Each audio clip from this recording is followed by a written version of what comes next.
കേരള സർക്കാരിന്റെ 100 ദിന കർമ്മ പദ്ധതിയുടെ ഭാഗമായി ഓട്ടോറിക്ഷ തൊഴിലാളികളുടെ ദീർഘകാല ആവശ്യമായ ഫെയർ മീറ്റർ പുനഃപരിശോധനയും മുദ്രവയ്പും തദ്ദേശ സ്ഥാപനങ്ങളിലേക്ക് വ്യാപിപ്പിക്കുന്ന പദ്ധതിയുടെ സംസ്ഥാനതല ഉദ്ഘാടനം കൂത്താട്ടുകുളത്ത് നടന്നു.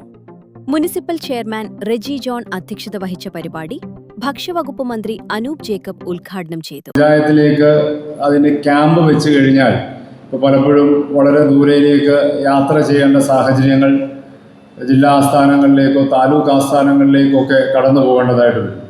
അങ്ങനെ പോകുമ്പോൾ അത് സ്വാഭാവികമായിട്ടും ഒരു ഓട്ടോറിക്ഷ തൊഴിലാളിയെ സംബന്ധിച്ച് അത് സമയദൈർഘ്യവും കൂടുതൽ ചിലവുമൊക്കെ ഉണ്ടാകുന്നു എന്നതിൻ്റെ അടിസ്ഥാനത്തിൽ പഞ്ചായത്ത് തലങ്ങളിലേക്ക് ഇത് കൊണ്ടുവരേണ്ടതിൻ്റെ ആവശ്യകത ആദ്യത്തെ ചില മീറ്റിങ്ങുകളിൽ ശ്രദ്ധയിൽ വന്നതിൻ്റെ അടിസ്ഥാനത്തിലാണ് ഇങ്ങനൊരു നിർദ്ദേശം അന്ന് ഞാൻ തന്നെ മുമ്പോട്ട് വെക്കാൻ ഇടയായത്. MP.K. ഫ്രാൻസിസ് ജോർജ് മുഖ്യപ്രഭാഷണം നടത്തി. അപ്പം അത് എത്രയും വേഗത്തിൽ, വളരെ വേഗത്തിൽ നമ്മളെ കൊണ്ടുചെന്നാക്കുന്നു, സുരക്ഷിതമായി കൊണ്ടുചെന്നാക്കുന്നു.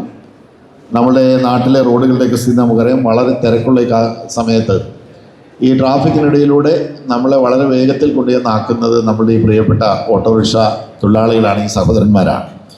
നമ്മൾ ട്രെയിനിൽ കോട്ടയത്തൊക്കെ ചെന്ന് ഇറങ്ങിക്കഴിഞ്ഞാൽ ട്രെയിനിൽ പിടിക്കാനായിട്ട് പോകുമ്പോൾ പെട്ടെന്ന് ട്രെയിൻ വരാറായി ഓടിച്ചെത്തിക്കണം എന്ന് പറഞ്ഞാൽ അവർ നമ്മളെ ഏത് വിധേനയും എത്ര തിരക്കിനിടയിലൂടെയും നമ്മളെ കൊണ്ടുവന്ന് അവിടെ എത്തിക്കും. ജില്ലാ panchayat president KG Radhakrishnan, Nevin George, KG Shibu, KR Pradeep Kumar, KR Jayakumar തുടങ്ങിയവർ പങ്കെടുത്തു.